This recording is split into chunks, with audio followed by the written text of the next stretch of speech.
You know, I never realized just how much dessert manga that's digital only that Kodansha has released and published until preparing for this video.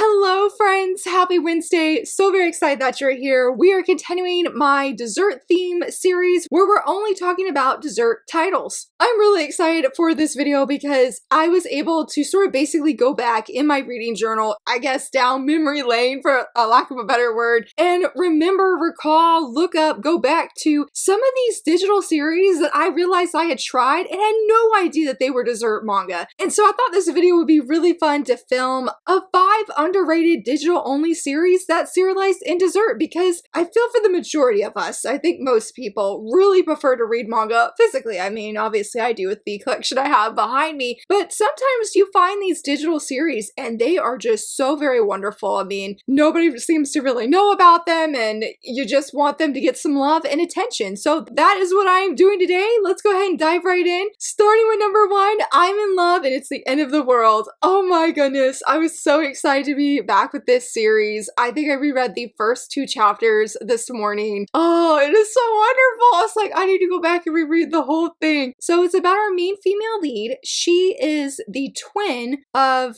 her sister, and her sister is sort of the beautiful swan. She gets all the attention. When people come to our female lead, they're like, oh, sorry, I was actually asking about your sister, not you. And when she was in a play, she was supposed to be the ugly duckling, I guess, and everybody made fun of her and they're like, she really is the ugly duckling. She was so cute as a kid, but that really stuck with her growing up, especially since all the boys wanted to date her sister. Her sister had all of the popularity and the beauty and the looks and everything. She just really wanted things to be balanced. She makes a lot of charms and she just felt if she could just get by without anybody referring to her in the sense of like, hey, we're looking for your sister, she thought things would be okay. So much so, like, she ends up going to a different school. On the first day that she's going, her skirt gets stuck in the train, but the male lead happens to help her because I think she like trips or falls when she gets out and her charms go everywhere. I think she's like 100 charms. And so he helps her and he really starts to like her and he's like, hey, I like you. I want to go out. And she is freaking out. That's where the title comes in, that I'm in love and it's the end of the world, because she's so afraid that the other shoe's going to fall, basically, where he's going to be like, oh, you know, I'm not actually in love with you, I'm actually in love with your sister. Within these, I think it's a 5-volume series, I know it's complete, she's doing everything she can to avoid him meeting her sister when they actually start having a romance that is blooming, because she is just so happy. And again, she feels that things are unbalanced, that there's going to be something bad that's going to happen. And we see that right from the start. For every good thing that happens, she feels like a whole bunch of bad things will. And their romance is one of the sweetest. I really enjoyed this series because while it is a very sweet, fluffy, wholesome kind of romance, and I love the characters very much, I, funny enough, remember the ending of this series more vividly than I do the beginning, because there are some very emotional things that happen between the two sisters that really came to shine in the final volume. Yes, we have that romance, and there was like, I think it was like a volume 4, something's going on, and she is feeling all this insecurity because I think eventually he is going to meet her other sister at some point. So she's got a lot of insecurity about like him meeting her and everything. So they had a little bit of things going on there. And I was stressed out about that. But it was the final volume of seeing the things between the sisters and then just how it, either the epilogue or how it ended. It made me cry, y'all. It made me cry. It was such an emotional and beautiful series. And it's funny because I have volume 1 digitally and I have the final volume digitally. But in between that, I actually read this on Azuki, formerly known now, or well, now known as Omoi, I think is the name of the website. And it just brought back so many memories. I don't fully remember everything that happened in the middle of the manga. I just remember towards the end and then a little bit of the beginning. I would highly, highly recommend it. I believe this is by the same, let me double check while we're here. I believe this is by the same creator of House of the Sun. Yes, and there's another series, Atsumori-kun's Bride to Be. So we both have those series digitally. I don't know if those are in dessert though or not. I think the Bride to Be, yes, is. friend of mine, my friend Coco, recommended that one to me. I have wanted to read that one as well, but I really love I'm in Love and It's the End of the World. I would highly recommend it if you really enjoy very sweet romance and you love seeing the female lead get the happiness she deserves but feels that she will never get. Also, if you really like seeing where there's things related to the family and seeing reconciliation there and healing and being able to talk about things from the past, definitely a good one that I would just highly and glowingly recommend to anyone and everyone.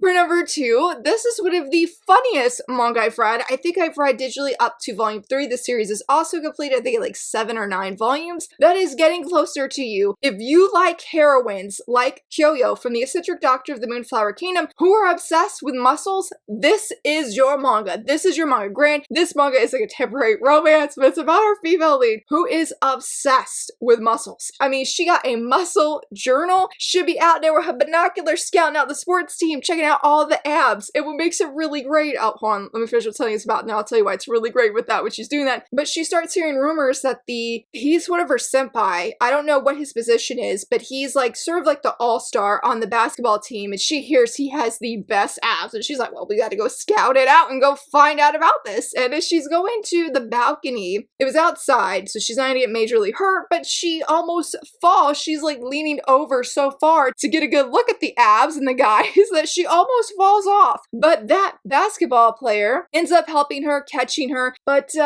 during everything with the fall, he actually sees her journal about the muscles, about the different guys in the school and how their muscles are. And he says, hey, we're actually looking for a manager for our team. Why don't you volunteer? She's like, no, I can't do that. And he sort of blackmails her a little bit and like, well, if you don't, I think people are going to find out about this journal that you have. And so she gets roped up into becoming a basketball manager. And because she's so obsessed with muscles, she's actually very knowledgeable about them and how to help these muscles grow, how to take care of them. And so she's telling everybody on the basketball team these things, and they're not feeling it because it's pretty extreme, and she's just so focused on the muscle part of it that she's not really thinking about the actual guys and the journey to get the muscles that she hopes and wants for them, not just desires for them. And so it's a blooming romance that actually happens between her and her senpai, and I loved it so much. It checks all the boxes for romance comedy, for humor in general, and for the sports, yes. I think the only thing where I stopped is there is another muscle guy who enters on the scene and becomes an interloper, and I was just like, look,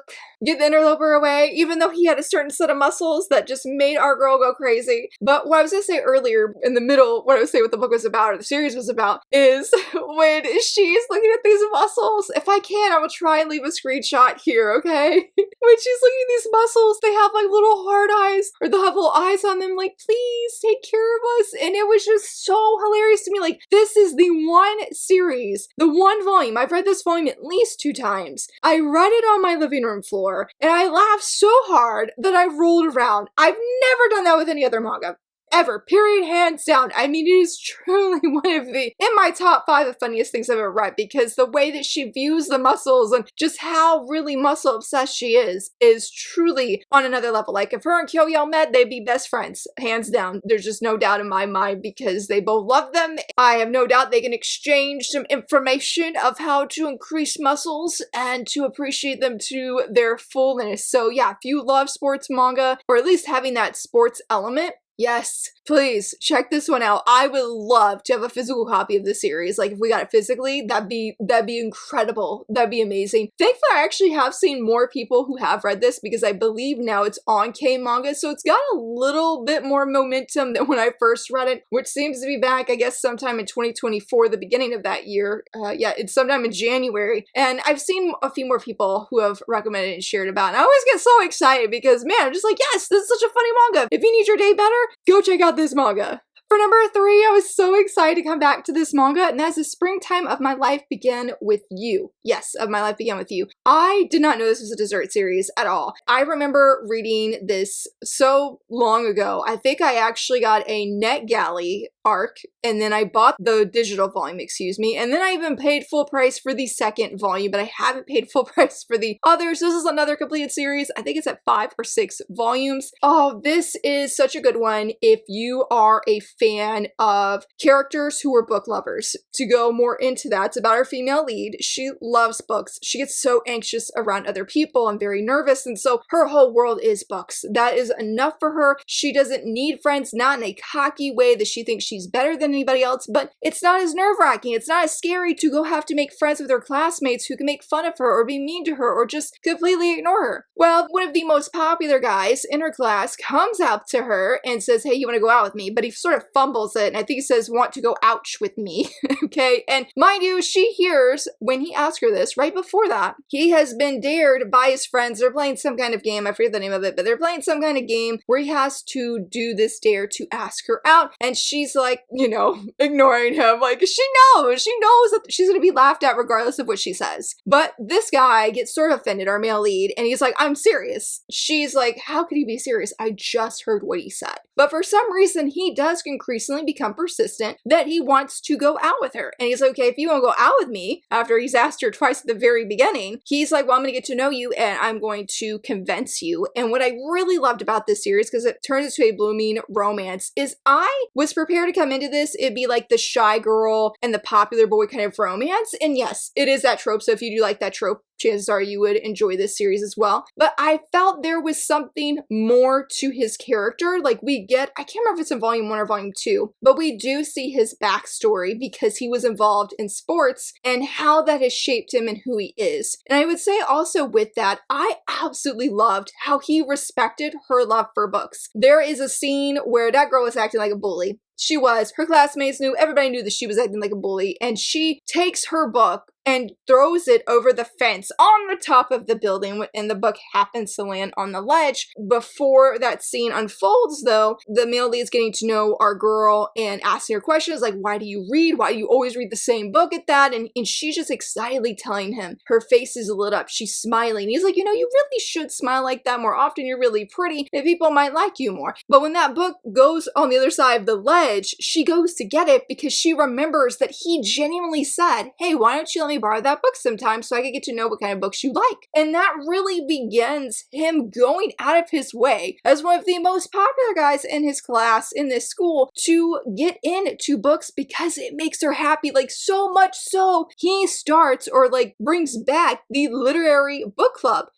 Yes, I loved seeing that. It was a very sweet and romantic start of this romance of how he's like, I don't know if it's saying that he's trying to prove himself, but he is trying to show his feelings for her are very genuine. I really love that. Like coming back to the story this morning, I was like, this is so sweet. I was like, I need to get the other volumes so they're on a deal. I don't believe it's on Manga, and I think when I looked, I don't think my library had this, like the other volumes, unfortunately, but I would love to know what exactly goes down, because there is where we actually find out in volume 1, there's something with this book that's very special, not just because of how many times she's reread it, but because of the author. And we find things out about that author into going into volume 2. There are definitely going to be changing some things within the manga. So I would just another one I would highly recommend. There's another sweet, wholesome romance that has, as I mentioned, the popular guy and the shy girl trope. Also, if you love seeing characters who love books and being able to see them thrive in their passion and convince other people to start to read as well, especially since our popular guy really isn't a big reader. This was a really good one to try as well. And the art was beautiful. I think out of probably all of these today that I'm featuring, I think this one had my favorite art. Now, I liked all the art, don't get me wrong there, but I really enjoyed the paneling, the storytelling of this one. It really just struck my heart very much, and very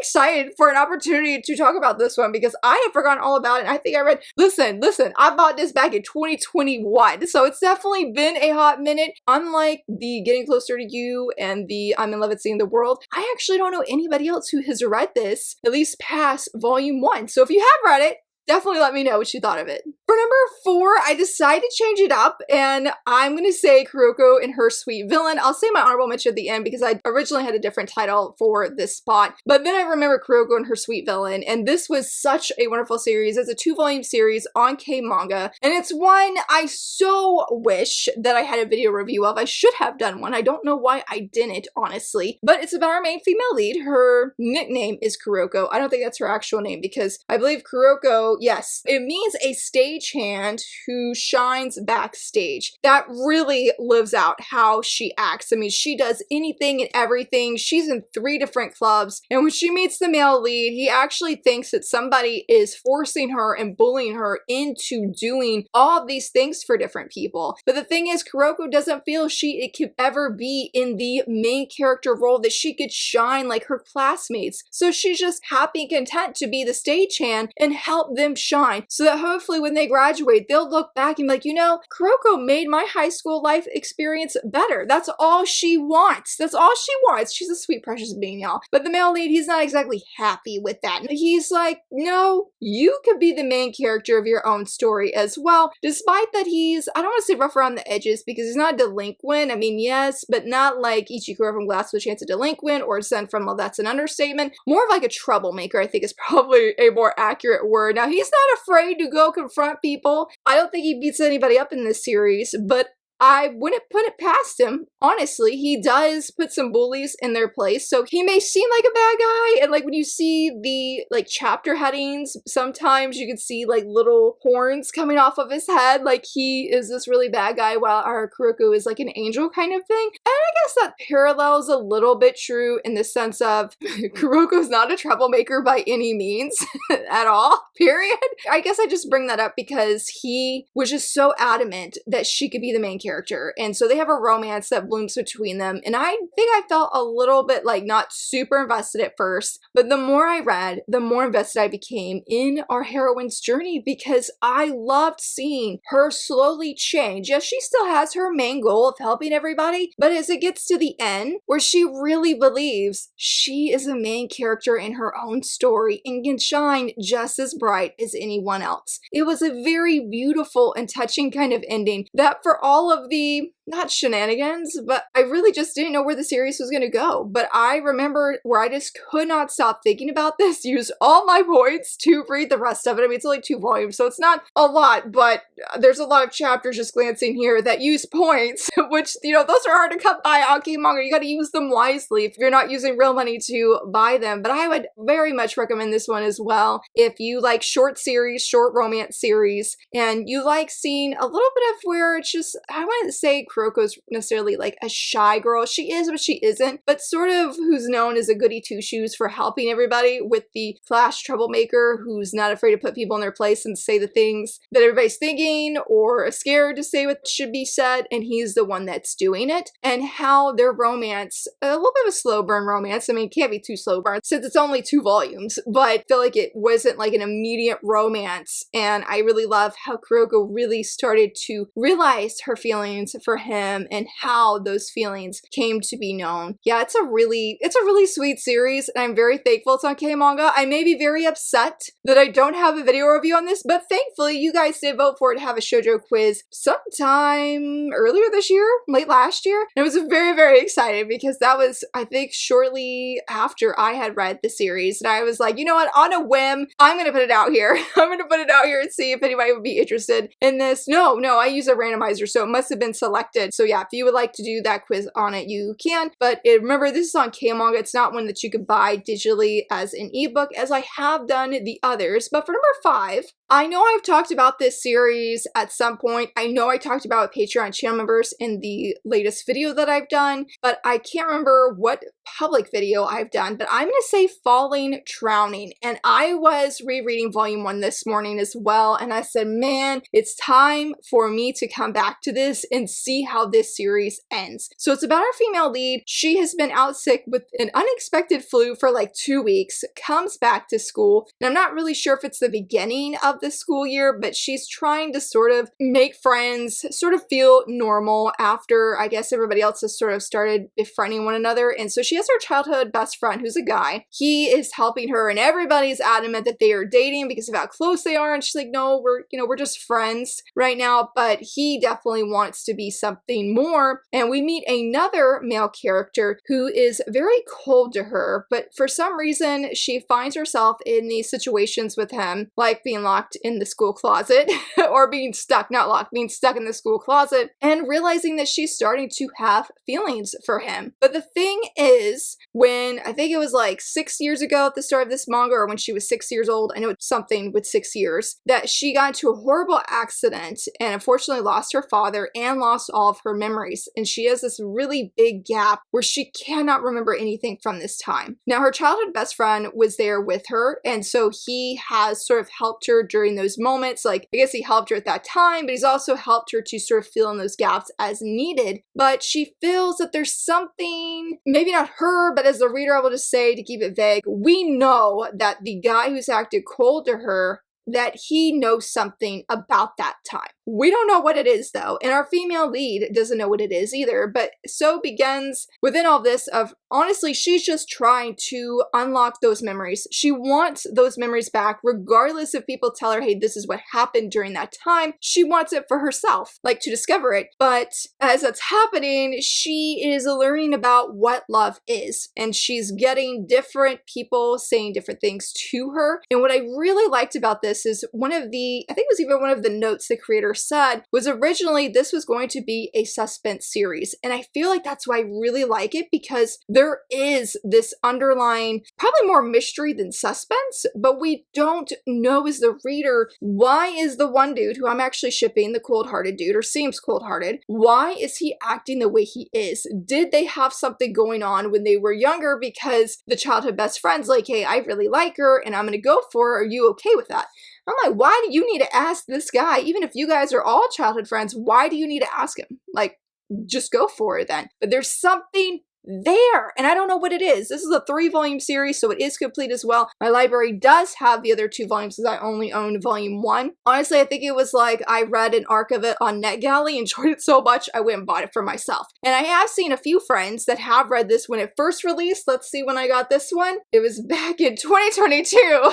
Goodness. But I do remember some people read it and they're like, this was really interesting because of that mystery that is where we don't know what's happening, but we know something is. But I also, on the flip side, really love how there is the exploration of love. Her asking, you know, how do you know in love? And somebody's telling her, well, you'll fall. It's like a sensation of falling deeper into your feelings for that person. But another person is like, it's sort of how small things build up over time and you slowly start to become in love with this person. And I feel like both of those examples or explanations of love really fit how she's interacting with both of these guys. I would not say she's in love with both of them per se. I think she's not really sure of her feelings because of what these 2 different people have told her, at least these 2 different people, I should say. And so I'm invested to know what happened all of those years. Why did she lose her memories? And maybe not necessarily the why, as more of what happened. What happened during that time where she lost them, and how is it affecting her friendships today with these 2 different guys? Because I think in the video, whatever video it was that I mentioned this, you can tell that they're hiding things from the female lead. They think that if they're hiding it, that they're actually helping her. But I feel like that's going to bite them back later, that she's going to be upset that she did not know that they knew. You understand what I mean? Have I said that right? Because I feel like how desperate she is, like, because there's even a conversation that's had, or something she says during a conversation, where they're all studying together, and he says, you know, why do you try so hard? Do you like studying? She's like, no, not really. And that's where he's like, well, why try? And she's basically telling him, because I lost my memories, I don't feel it's ever too hard to work towards something like this, to study. And he is really caught off guard by her answer. Like, he gets up and leaves the room kind of thing. And when he gets up and leaves, he just leaves. He doesn't say anything. And so it's sort of awkward, and that's why he, I think, comes across as cold-hearted. But we can see moments where he's really sweet, like he has a blushy moment that was really cute as well. And so I think this is a really great one if you like, yes, having that romance for sure, and don't mind having a love triangle, but you really want some mystery underlying everything that's really tied and essential to the main plot. Because that is why this one I knew I wanted to feature for 5 underrated series from Dessert, because it just stood out in my mind for that. Despite all of these years that it's been, about 4 years, this manga I still have not forgotten. Maybe it's not as crystal clear in my head as it was, several years ago, but it's still one I'm like, man, what happened? That's why I was excited when I was doing research for this video that I'm like, oh my goodness, I'm like, my library has it and I never knew all this time because, you know, paying on what, $10.99 for a full volume that's digital. No, I prefer not to, but thank you.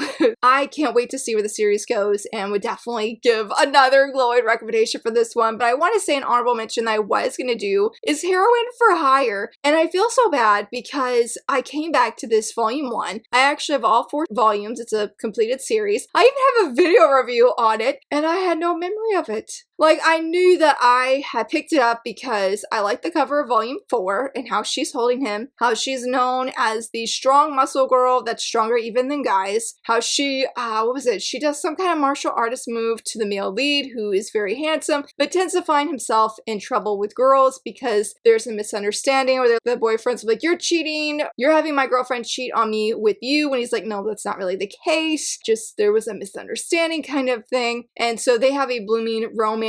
But I even went back and read my reviews of all 4 volumes. I'm like, nothing's coming to mind. Nothing's coming to mind. So I wanted to make sure I could talk about the series well, but I did want to still mention it since I had a video review on it and I did like it. I just don't remember it. But I would love to hear from you, friends. What are some underrated digital-only series that come from Dessert that you're like, man, more people need to know about this series? But yeah, I would love to hear your picks. Have you read any of these? Let me know down below. And if you enjoyed this video, please give it a thumbs up and subscribe. And thank you so much for watching. Bye!